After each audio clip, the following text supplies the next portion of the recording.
सलाम, जय भीम। आज मी तुमच्याशी एका फार महत्त्वाच्या विषयावर बोलणार आहे।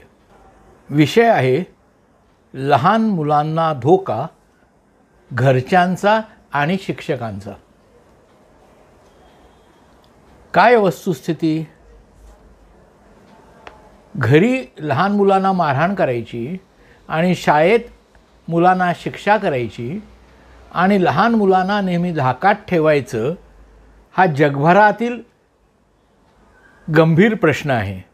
एका आकडेवारीनुसार युनिसेफने गोळा केलेल्या जगभरातील 2 ते 4 वयोगटातील 3/4 मुले, जवळपास 300 दशलक्ष मुले घरामध्येच नियमितपणे हिंसक शिस्तीच्या अधीन असतात।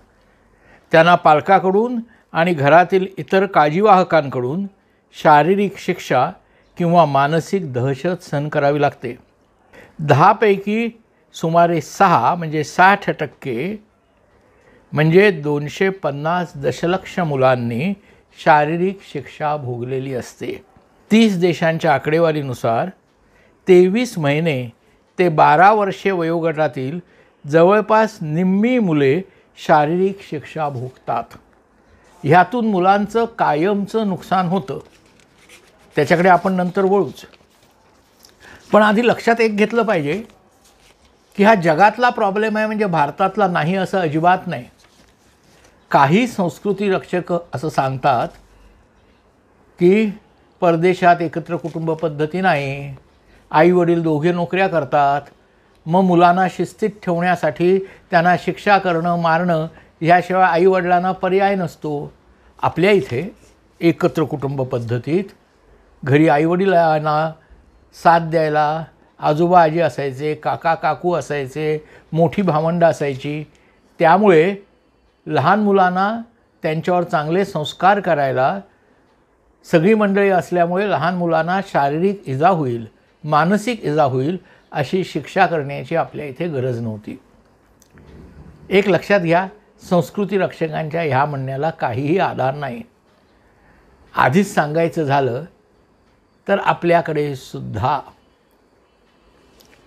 अगदी संस्कार कसे घडवावेत हे सांगणाऱ्या खास श्लोकात असा प्रख्यात श्लोक आहे, लालयेत पंचवर्षाणि ताडयेत दशवर्षाणि प्राप्ते संप्राप्ते षोडशे वर्षे पुत्रम मित्र समाचरेत। अर्थ काय? लालयेत पंचवर्षाणि 5 वर्षापर्यंत लाड करावेत, ताडयेत दशवर्षाणि त्यानंतर 10 वर्ष ताडन म्हणजे शारीरिक आणि मानसिक हिंसा करावी, आणि मुलाला 16 वर्ष पूर्ण झाली की मग त्याच्याशी मित्रासारखं आचरण करावं।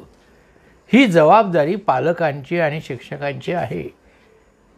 हे सु का म्हणायचं मला माहीत नाही, पण भाषेत आर्य चाणक्याचं आहे असं म्हणतात। कुणाचं का असेना, आमच्यात ते शाळेकडून पाठही करून घेतलं जात होतं शाळेमध्ये।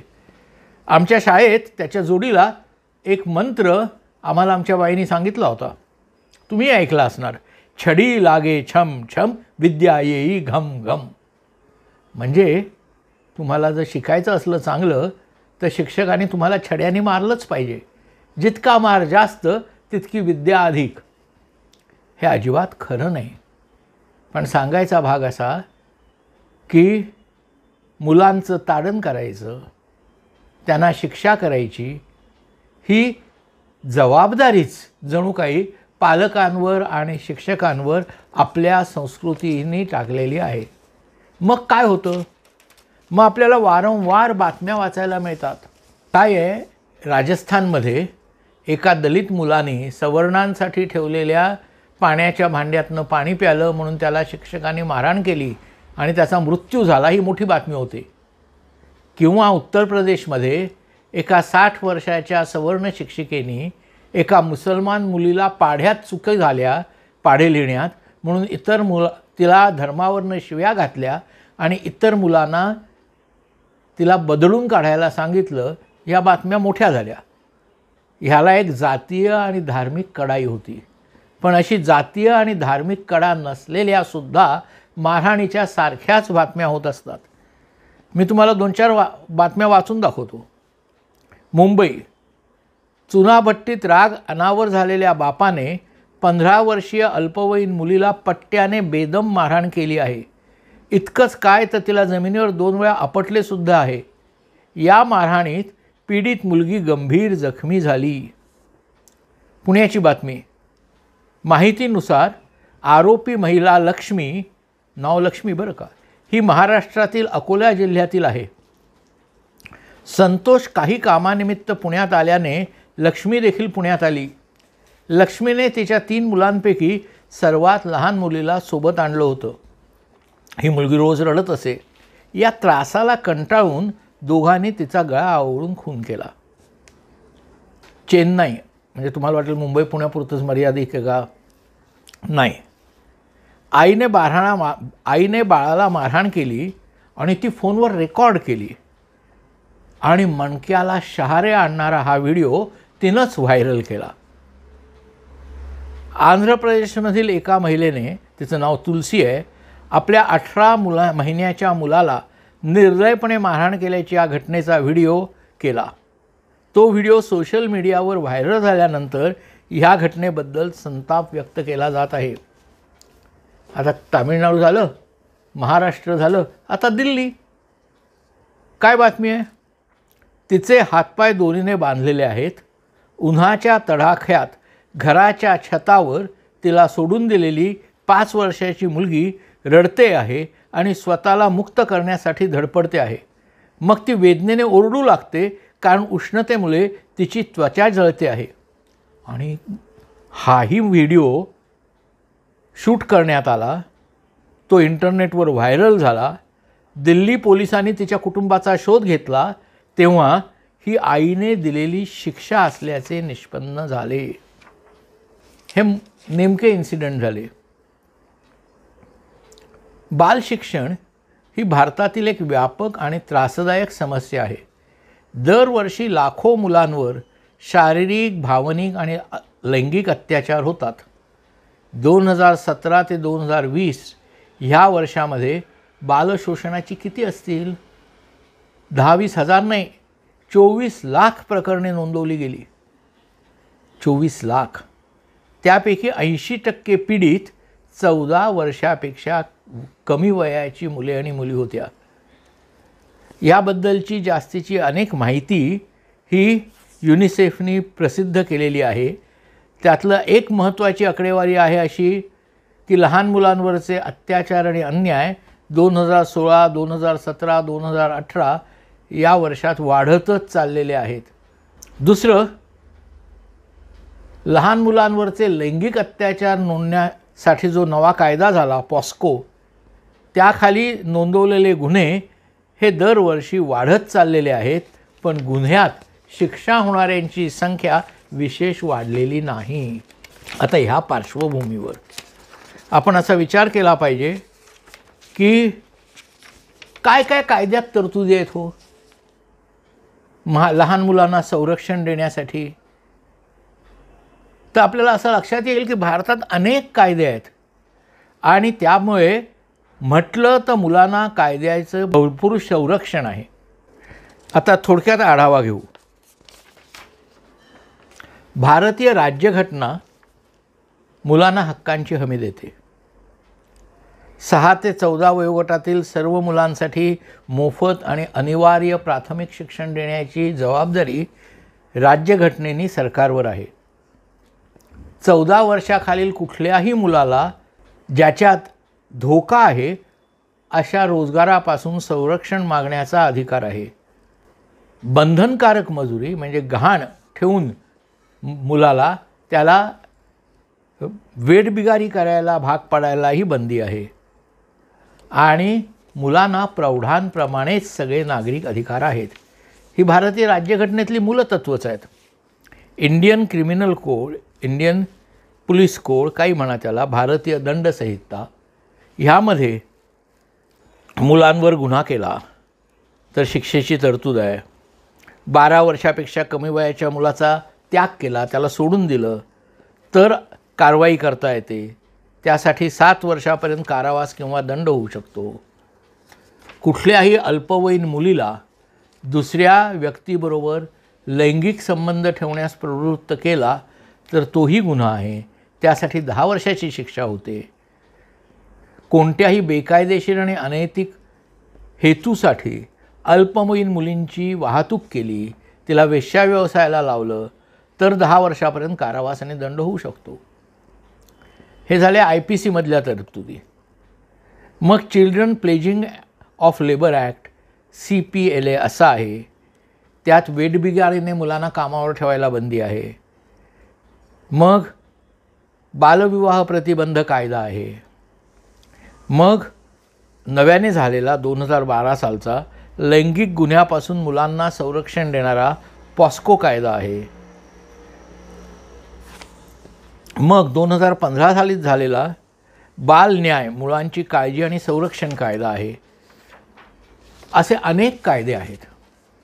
त्याबरोबर राष्ट्रीय बाल हक्क संरक्षण आयोग आहे, National Council for Protection of Children's Rights. केंद्र सरकारच्या महिला आणि बालविकास मंत्रालयाअंतर्गत सर्व कायदे आणि कार्यक्रमांचे बालकेंद्रित दृष्टिकोनाने नियमन करण्यासाठी हा आयोग गठीत करण्यात आला आहे, राष्ट्रीय बाल हक्क संरक्षण आयोग. तो आपणहून जिथे बालहक्कांचं उल्लंघन होत असेल त्याची दखल घेऊ शकतो. मग बालकल्याण समिती आहेत. बालकल्याण समितीची स्थापना महिला आणि बालविकास विभागांतर्गत काळजी आणि संरक्षणाची गरज असलेल्या मुलांकडे लक्ष देण्यासाठी करण्यात आली आहे. कोणत्याही बालशोषणाबाबत पोलीस अधिकाऱ्याने 24 तासाच्या आत या बालकल्याण समितीला माहिती द्यावी असं त्यांच्यावर बंधन आहे. त्यानंतर बालकाला आधार देण्यासाठी आणि मुलाच्या मानसिक सामाजिक हितासाठी जबाबदार असणाऱ्या व्यक्तीची ही समिती नेमणूक करते. ह्या समितीकडे लोकांनी थेट तक्रार नोंदवावी म्हणून 1098-1098 असा टोल फ्री नंबरही उपलब्ध आहे. इतके सगळे कायदे आहेत, पण कायद्याची अंमलबजावणी विशेष का होत नाही? कारण साधं आहे. ही लहान मुलं आपल्याच पालकांविरुद्ध किंवा आपल्याच शिक्षकांविरुद्ध तक्रार करायला तयार होत नाहीत. एक तर त्यांना मानसिकता अशी घडवलेली असते की आईवडिलांनी शिक्षा करायचीच असते. छडी लागे शमशम विद्या येई घमघम, तुला विद्या पाहिजे ना, मग छडी खाल्लीच पाहिजे असं मुलांना परत परत सांगितलं जातं. दुसरं, आपल्याच आईवडिलांविरुद्ध तक्रार केली तर आपण राहणार कुठे, जगणार कसे? आणि आपल्या शाळेतल्या शिक्षकांविरुद्ध तक्रार केली तर आपल्याला शाळेत कोण घेईल ह्या भीतीपोटी मुलं सामान्यतः तक्रार करत नाहीत. आणि दुसरं म्हणजे भारतात बालकांना संरक्षण देणारा विशेष कायदा नाही. 2010 नंतर युनिसेफने, United Nations Children's Education Fund यांनी जागतिक पातळीवर अशी मोहीम घेतली की सगळ्या देशांनी मुलांना विशेष संरक्षण देणारा कायदा करावा. पालकांनी केलेल्या हिंसेपासून, शिक्षकांनी केलेल्या हिंसेपासून. जगातल्या 60 देशांनी असा कायदा केला, पण भारत सरकारने अजून असा कायदा केलेला नाही. असा कायदा केला पाहिजे का? तर असा कायदा केला म्हणजे तो लगेच अंमलबजावणीत येईल असा भाबडा समज माझा नाही. पण असा कायदा केला तर त्या कायद्यावर चर्चा होईल, तो कायदा करत असताना चर्चा होईल.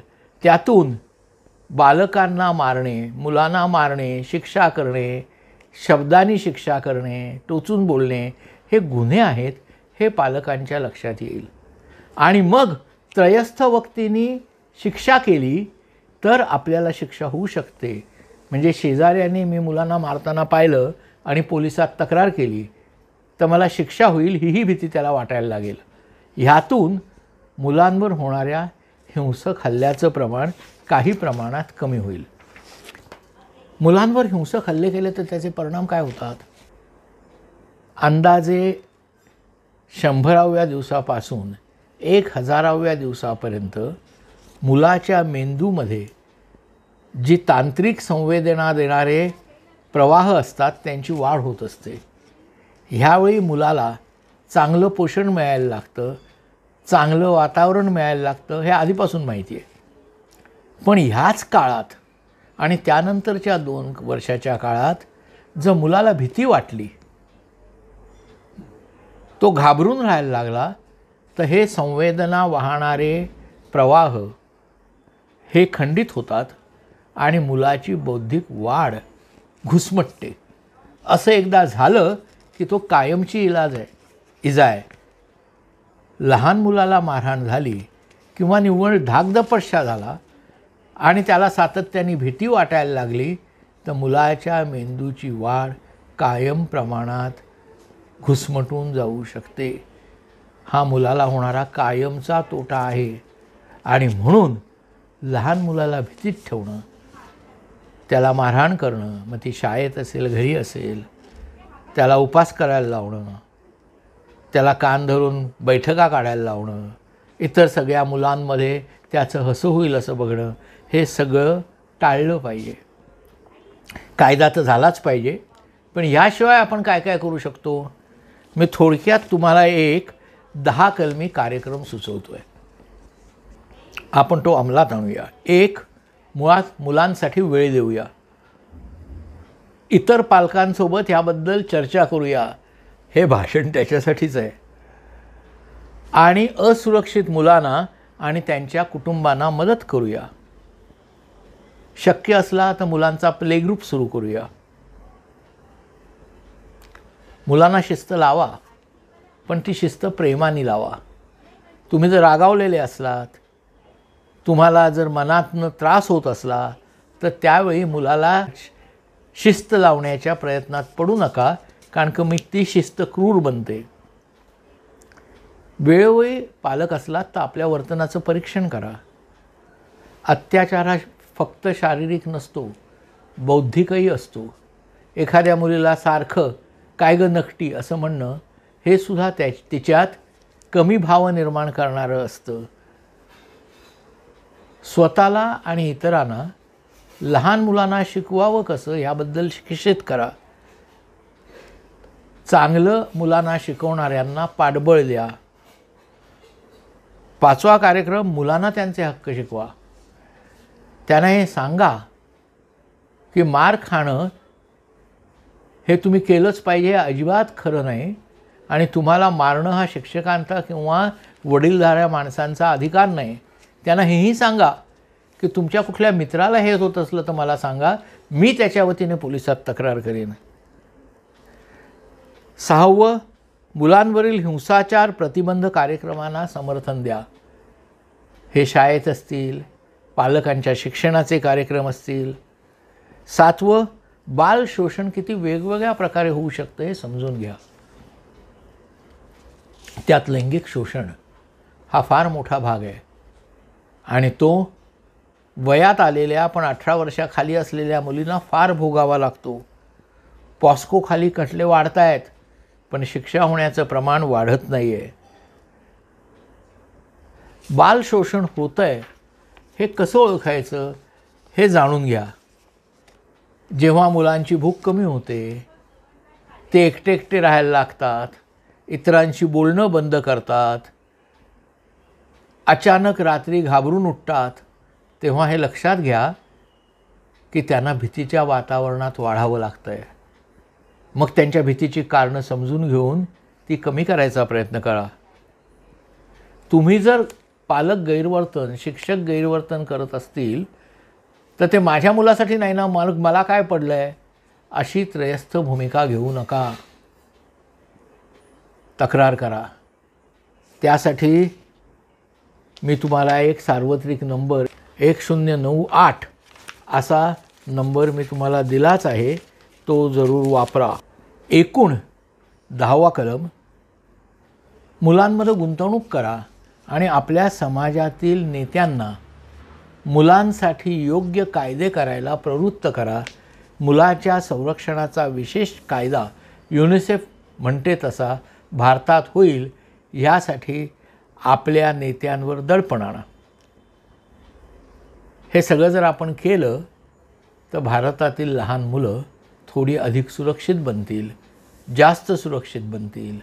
त्यांना बालपणी झालेले मेंदूचे आजार कमी होतील आणि एकूणच समाज अधिक आनंदमय, सुरक्षित असा बनेल. लहान मुलं खरंच त्यांचं बालपण आनंदाने भोगू शकतील.